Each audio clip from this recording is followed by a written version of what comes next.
अस्सलामु अलैकुम वरहमतुल्लाहि वबरकातुहू। अगर आप ज़िंदगी में एक दूसरे के लिए आसानियाँ पैदा करते हैं तो इंशाअल्लाह अज़्ज़ा वजल अल्लाह अज़्ज़ा वजल के फज़ल व करम से आपके लिए भी आसानियाँ होंगी। तो इसलिए कोशिश किया करें कि ज़िंदगी में हमेशा दूसरों के लिए आसानियाँ पैदा करें और जो भी काम करें वो शरीयत के दायरे में रह कर करें, तो कामयाबी इंशाअल्लाह आपका मुक़द्दर होगी। ना सिर्फ दुनिया की कामयाबी बल्कि आखिरत की भी कामयाबी।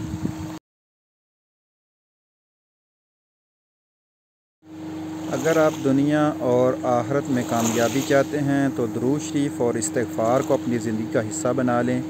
तौबा जब तक आपकी ज़िंदगी में शामिल रहेगी आपको दुनिया और आखिरत में कामयाबी मिलेगी। और दुरूद शरीफ जो है ये आपका तअल्लुक़ आका सल्लल्लाहु अलैहि वसल्लम के साथ मज़बूत कर देगा। तो इंशाअल्लाह अज़्ज़ा वजल आपको दोनों जहानों में कामयाबी मिलेगी इंशाअल्लाह।